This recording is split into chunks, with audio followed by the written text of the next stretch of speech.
الحمد لله رب العالمين والعاقبة للمتقين والصلاة والسلام على سيد الأنبياء والمرسلين وعلى آله وأصحابه أجمعين أما بعد فأعوذ بالله من الشيطان الرجيم بسم الله الرحمن الرحيم لقد كان لكم في رسول الله أسوة حسنة لمن كان يرجو الله واليوم الآخر وذكر الله كثيرا صدق اللہ العظیم۔ محترم بزرگوں، میرے عزیز دوستوں اور بھائیوں، میں نے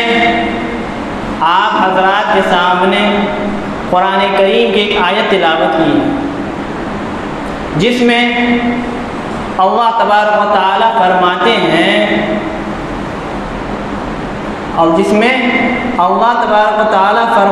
ہیں کہ ہم نے رسول اللہ صلی اللہ علیہ وسلم کو تمہارے لیے بہترین نمونہ بنا کر بھیجا ہے۔ ہم نے رسول اللہ صلی اللہ علیہ وسلم کو تمہارے لیے بہترین نمونہ بنا کر بھیجا ہے تاکہ تم ان کی نقل اتارو اور ان لوگوں کے لیے بھی بہترین نمونہ بنا کر بھیجا ہے جو اللہ پر اور آخرت کے دن پر ایمان رکھتے ہوں اور اللہ کو کثرت سے یاد کرتے ہوں۔ اب یہاں پر ایک سوال ہوتا ہے کہ جب اللہ تبارک و تعالیٰ نے قرآن کریم کو نازل فرما دیا تھا، اس میں اپنی تعلیمات، اپنے احکام کو بتا دیا تھا، تو پھر نمونے کے طور پر رسول اللہ صلی اللہ علیہ وسلم کو مبعوث کرنے کی، بھیجنے کی کیا ضرورت تھی؟ تو اس کا جواب یہ ہے کہ یہ ضرورت اس لیے تھی کہ انسان کی فطرت یہ ہے کہ اس کی صرف کتاب اس کی اصلاح کے لیے، اس کو کوئی علم، کوئی فن، کوئی ہنر سکھانے کے لیے کافی نہیں ہے، بلکہ انسان کے لیے ضروری ہے کہ اس کے سامنے کسی مربی کا عملی نمونہ پیش ہو جائے تاکہ وہ اس کو دیکھے، ان کی پیروی کرے، ان کی اقتدا کرے، ان کی اقتدا کرے۔ آپ اس کو مثال سے اس طرح سمجھیے کہ آج بازاروں میں میڈیکل سائنس کی کتابیں موجود ہیں، مل رہی ہیں، اور ماشاءاللہ ہم میں سے ہر ایک شخص سمجھدار بھی ہے، عقل مند بھی ہے۔ اگر ہم میں سے کوئی یہ سوچے کہ ہم جا کر میڈیکل سائنس کی کتابیں لے آتے ہیں، ان کو پڑھ لیں گے، ان کو سمجھ لیں گے، سمجھنے کے بعد ڈاکٹری شروع کر دیں گے، تو میرے عزیز دوستوں، بھائیوں، بزرگوں، تو ایسی صورتوں میں آپ صرف قبرستان کو آباد کریں گے، اس کے علاوہ کوئی کارنامہ انجام نہیں دے سکتے۔ اسی لیے آج پوری دنیا کے اندر یہ قانون ہے کہ جب کوئی ڈاکٹر MBBS کرتا ہے تو MBBS کرنے کے بعد فوراً اس کو عام پریکٹس کی اجازت نہیں دی جاتی، بلکہ اس کو کسی اسپتال کے بڑے ڈاکٹر کی نگرانی میں چند سال رہنا ہوتا ہے۔ کیوں؟ اس لیے کہ اس نے تبھی صرف کتابوں کے پنے پڑھے ہیں، کتابوں کو پڑھا ہے، اس کے سامنے کوئی عملی نمونہ نہیں آیا ہے۔ اب جب وہ کسی ماہر ڈاکٹر کی نگرانی میں رہے گا تو اس کے سامنے عملی نمونہ آئے گا، پھر وہ ان کتابوں کو اور عملی نمونے کے درمیان ربط پیدا کرے گا، پھر اس کو یہ علم ہوگا، یہ جانکاری ہوگی کس مریض کے ساتھ کیا معاملہ کرنا چاہیے، کس کا کس طریقے سے آپریشن کرنا چاہیے وغیرہ۔ اس سے کیا معلوم ہوا؟ اس سے یہ معلوم ہوا کہ اللہ تبارک و تعالیٰ نے انسان کی فطرت یہ رکھی ہے کہ اس کے سامنے جب تو کوئی عملی نمونہ پیش نہیں ہوگا، اس کی اصلاح صحیح طریقے سے نہیں ہوگی، اس کو صحیح طریقے سے رہنمائی حاصل نہیں ہوگی، اسی لیے اللہ تبارک و تعالیٰ نے انبیاء علیہ السلام کا سلسلہ جاری فرمایا، اور اللہ تبارک و تعالیٰ نے قرآن نازل فرمایا، اس میں اپنی تعلیمات بتائے، اپنے احکامات بھی دیے،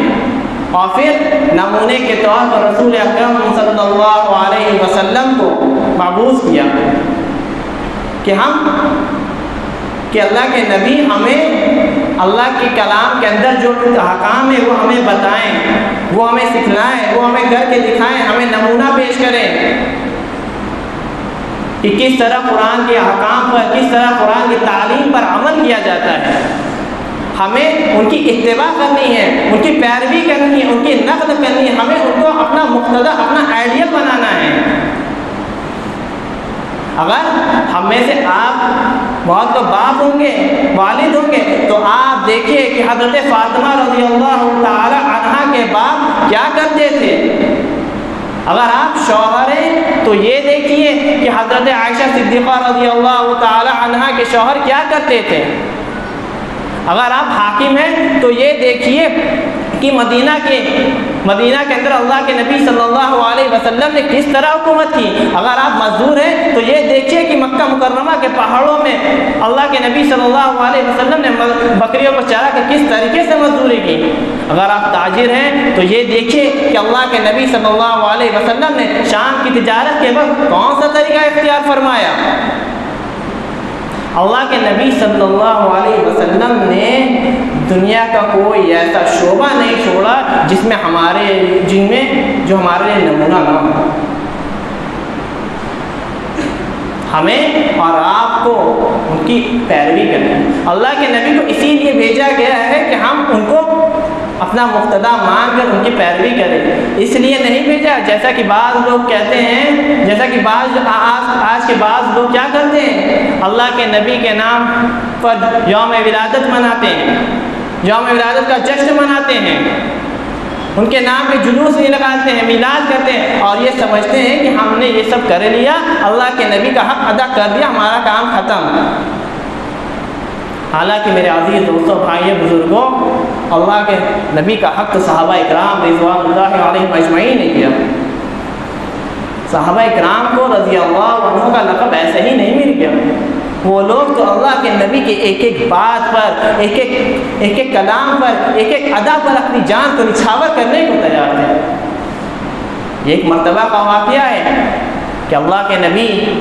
صلی اللہ علیہ وسلم مسجد نبوی میں خطبہ دے رہے تھے۔ خطبہ دیتے ہوئے انہوں نے دیکھا کہ مسجد کے کناروں پر چند لوگ کھڑے ہیں۔ جیسا کہ آج کل بھی جب کوئی جلسے ہوتے ہیں یا مسجدوں میں جب کوئی بیان کرتا ہے تو لوگ مسجد کے کناروں پر کھڑے ہو جاتے ہیں۔ ایسا کرنا مجلس کی ادب کے خلاف ہے، اور اس سے کیا ہوتا ہے، اس سے یہ ہوتا ہے کہ تقریر کرنے والوں کا، بیان کرنے والوں کا ذہن تشویش سے مبتلا ہو جاتا ہے، اور عوام کے ذہن میں انتشار پیدا ہو جاتا ہے۔ بہرحال اللہ کے نبی صلی اللہ علیہ وسلم نے ان کو مخاطب کر کے کہا کہ بیٹھ جاؤ۔ اتنے میں حضرت عبداللہ ابن مسعود رضی اللہ تعالی عنہ، جو ابھی مسجد نبوی میں داخل نہیں ہوئے تھے، وہ راستے میں سڑک پر ہی تھے، ان تک یہ آواز پہنچی، ان تک یہ اللہ کے نبی کا یہ ارشاد پہنچا، تو وہ جہاں سڑک پر جس جگہ پر تھے وہیں بیٹھ گئے۔ اور پھر اللہ کے نبی صلی اللہ علیہ وسلم نے نماز پڑھائی۔ نماز سے جب فارغ ہوئے تو حضرت عبداللہ ابن مسعود رضی اللہ تعالیٰ عنہ سے کی ملاقات ہوئی، تو اللہ کے نبی نے حضرت عبداللہ ابن مسعود رضی اللہ تعالیٰ عنہ سے فرمایا کہ اے عبداللہ، میں نے تو ان لوگوں سے کہا تھا کہ بیٹھ جاؤ جو لوگ مسجد کے کناروں پر کھڑے تھے، میں نے تم سے نہیں کہا تھا کہ بیٹھ جاؤ۔ جس کے جواب میں حضرت عبداللہ ابن مسعود رضی اللہ تعالیٰ عنہ فرماتے ہیں کہ جب حضور کی آواز، حضور کا ارشاد کان میں پڑ گیا تو پھر حضرت عبداللہ ابن مسعود کی مجال نہیں کہ وہ ایک قدم بھی آگے بڑھا دیں۔ حضور کی بات، حضور کا ارشاد جب کان میں پڑ گیا کہ بیٹھ جاؤ، تو پھر عبداللہ ابن مسعود کی یہ مجال نہیں کہ وہ ایک قدم بھی آگے بڑھا گئے۔ میرے عزیز دوستوں، بھائیو، بزرگوں، ایسا تھا کہ اللہ کے حضرت عبداللہ ابن مسعود رضی اللہ تعالیٰ کو معلوم نہیں تھا کہ اللہ کے نبی نے ان کو مخاطب نہیں کیا؟ نہیں، بلکہ ان کو معلوم تھا کہ اللہ کے نبی نے ان کو مخاطب نہیں کیا ہے، لیکن جب اللہ کے نبی کا کلام، جب ارشاد کان میں پڑ گیا کہ تم بیٹھ جاؤ، تو پھر حضرت عبداللہ بن مسعود کی یہ مجال نہیں، یہ گوارا نہیں کہ ایک قدم بھی آگے بڑھ جائے۔ اسی طرح غزوہ احد کا واقعہ آتا ہے کہ حضرت ابو دجانہ رضی اللہ تعالی عنہ نے دیکھا کہ اللہ کے نبی کی طرف تیر برسائے جا رہے ہیں، اللہ کے نبی کی طرف تیر برسائے جا رہے ہیں۔ انہوں نے سوچا کہ میں اللہ کے نبی کے لیے ڈھال بن جاؤں، اللہ کے نبی کے لیے ڈھال بن جاؤں۔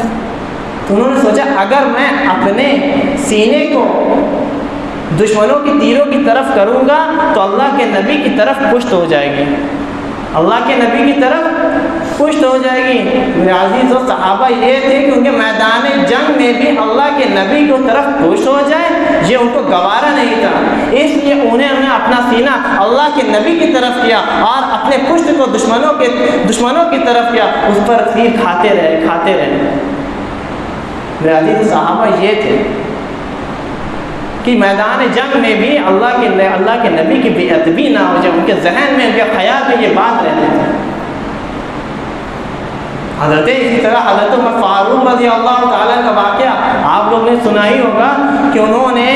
ایک مرتبہ مسجد نبوی سے کافی دور ایک مکان لے لیا تھا۔ اب اس گھر سے، اس مکان سے روزانہ مسجد نبوی آنا ان کے لیے دشواری ہو رہی تھی۔ تو ان کے پاس میں، ان کے پڑوس میں ایک صاحب تھے، تو انہوں نے اس سے بات کہی کہ ایسا کرو بھائی، ایک دن آپ مسجد نبوی چلے جانا، ایک دن میں چلا جایا کروں گا۔ جس دن آپ جائیں گے اس دن اللہ کے نبی جو بات کہیں گے، جو ارشاد فرمائیں گے، جن چیزوں کا حکم کریں گے، آپ ہمیں آ کر بتا دینا کہ اللہ کے نبی نے آج یہ فرمایا، ان باتوں کا حکم کیا، ان باتوں سے منع کیا۔ اور جس دن میں جاؤں گا اس دن میں آپ کو آ کر بتاؤں گا کہ اللہ کے نبی نے آج یہ ارشاد فرمایا، ان باتوں کا حکم کیا، ان باتوں سے منع کیا۔ تو وہ راضی ہو گئے۔ وہ کیوں؟ اس لیے کہ میرا عزیز حضرت عمر رضی اللہ تعالی عنہ اور تمام صحابہ کرام کو یہ خیال تھا کہ اللہ کے نبی کے منہ سے نکلا ہوا کوئی کلام ہم سے چھوٹنے نہ پائے۔ وہ اللہ کے نبی کی چھوٹی چھوٹی سنتوں پر اپنی جان کو قربان کرتے تھے۔ صلح حدیبیہ کے موقع پر جب حضرت عثمان غنی رضی اللہ تعالی عنہ کو مکہ مکرمہ ایلچی بنا کر بھیجا گیا اور وہ اپنے چچا زاد بھائی کے گھر رات میں قیام کیا، اور جب صبح ہوئی تو اپنے چچا زاد بھائی کے ساتھ قریش کے سرداروں سے ملاقات کرنے کے لیے نکلے، تو ان کے چچا زاد بھائی نے دیکھا کہ حضرت عثمان غنی رضی اللہ تعالی عنہ کا پیجامہ نصف پنڈلی تک ہے، اور چونکہ حضرت عثمان غنی رضی اللہ تعالی عنہ نے اللہ کے نبی کا یہ ارشاد سن رکھا تھا کہ اللہ کے نبی نے فرمایا تھا کہ ازار کو ٹکنے سے نیچے رکھنا بالکل ناجائز ہے۔ ہاں، ازار کو اور پیجامے کو ٹکنے کے اوپر رکھ سکتے ہیں، اس کی اجازت ہے، لیکن اللہ کے نبی کا یہ معمول تھا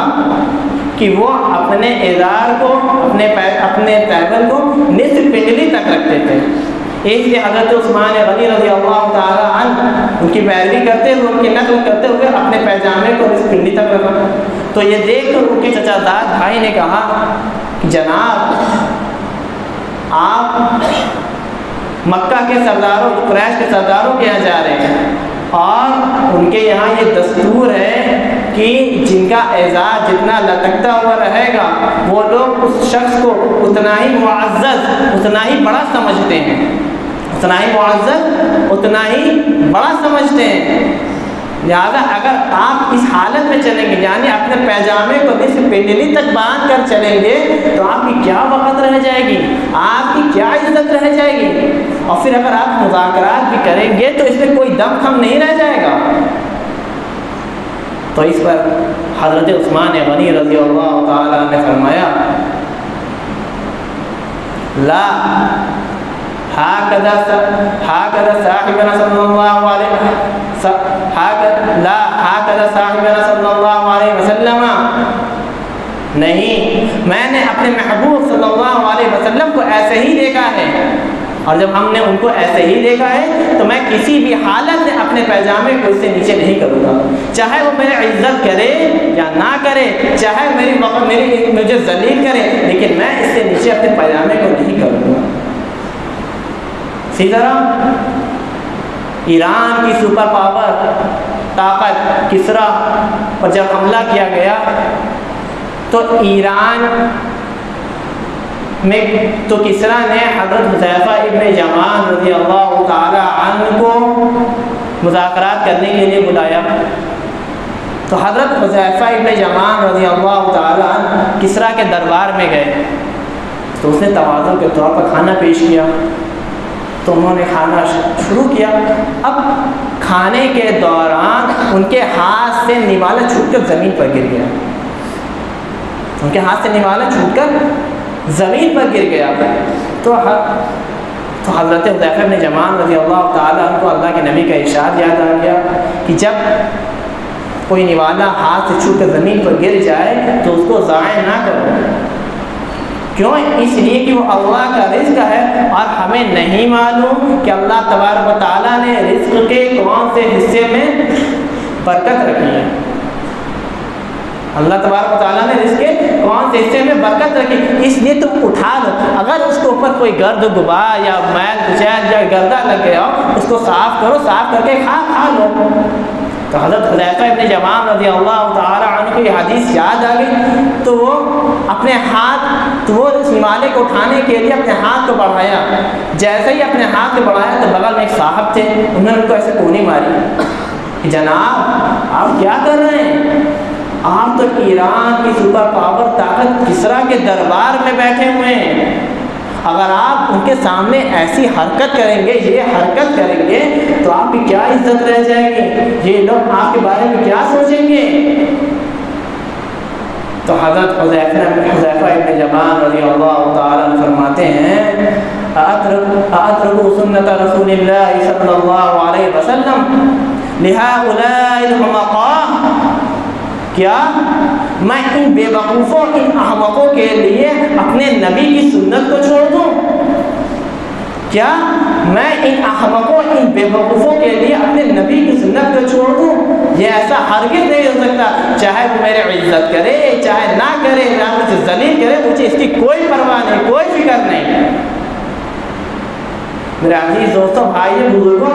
اب ہمیں اور آپ کو دیکھنا ہے، کیا ان صحابہ اکرام نے اللہ کے نبی کی سنت پر عمل کر کے، اللہ کے نبی کے بتائے ہوئے طریقے کو اپنا کر کے، اللہ کے نبی کے بتائے ہوئے تعلیمات کے مطابق اپنی زندگی کو ڈھال کے اپنی عزت کرائیں، یا آج ہم لوگ اللہ کے نبی کو تعلیمات کو بھول گئے ہیں، اللہ کے نبی کی سنتوں کو ترک کر دیا ہے، تو ایسی صورت میں یا ہم اپنی عزت کرا رہے ہیں۔ صحابہ اکرام تو وہ تھے کہ جنہوں نے اللہ کے نبی کی تعلیمات پر عمل کر کے دنیا بھر میں اپنا لوہا منوایا۔ آج ہمارا حال دیکھ لیجئے، آج ہماری حالت کیا ہے؟ آج ہر جگہ مسلمان ذلیل ہو رہا ہے، ہر جگہ مسلمانوں پر مسلمانوں کو تکلیفیں پہنچائی جا رہی، اس پر ظلم کیا جا رہا ہے۔ آج ہر طرف مسلمان پریشان ہیں، ہر طرف مسلمان پریشان ہیں۔ میرے عزیز دوستوں، بھائیوں، بزرگوں، ایسا معلوم ہوتا ہے کہ اللہ کے نبی نے جو ارشاد فرمایا تھا کہ ایک وقت ایسا آئے گا کہ تم تعداد میں تو بہت ہوگے لیکن تمہاری حیثیت سیلاب میں بہتے ہوئے تنکے کے برابر ہوگی، سیلاب میں بہتے ہوئے تنکے کے برابر ہوگی، یعنی تمہارا کوئی اختیار نہیں ہوگا۔ آج ہم دیکھ لیں، آج ہم اپنے دشمنوں کو خوش کرنے کے لیے ان کی نقالی کرتے ہیں، ان کی پیروی کرتے ہیں، ان کے جیسا بننے کی کوشش کرتے ہیں، اور اللہ کے نبی کی تعلیمات کو پیچھے طاق پر رکھ دیتے ہیں، اللہ کے نبی کی سنتوں کو چھوڑ دیتے ہیں۔ تو آپ بتائیے کیا ایسی صورت میں ہم کامیاب ہوں گے؟ آج ہر وقت کہیں نہ کہیں سے یہ نیوز آتی ہے کہ آج فلاں شہر میں مسلمانوں کو ستایا گیا، فلاں شہر مسلمانوں کو پیٹا گیا، آج فلاں شہر کی مسجدوں پر حملہ کیا گیا۔ کیوں؟ اس لیے کہ ہم نے اللہ کے نبی کی سنت کو چھوڑ رکھا ہے، اللہ کے نبی کی تعلیمات کو ترک کیا ہوا ہے۔ اسے میرے عزیز دوستوں، بھائیوں، بزرگوں، آج ہم میں سے ہر ایک شخص یہ عہد کرے کہ آج سے ہم میں سے ہر ایک اللہ کے نبی کی تعلیمات کے مطابق اپنی زندگی کو ڈھالنے کی کوشش کرے گا، اور جہاں تک ہو سکے کہ اللہ کے نبی کی سنت پر عمل کرنے کی کوشش کرے گا۔ اللہ تبارک و تعالی ہم سب کو کہنے سننے سے زیادہ عمل کی توفیق عطا فرمائے۔ وآخر دعوانا الحمدللہ رب العالمین۔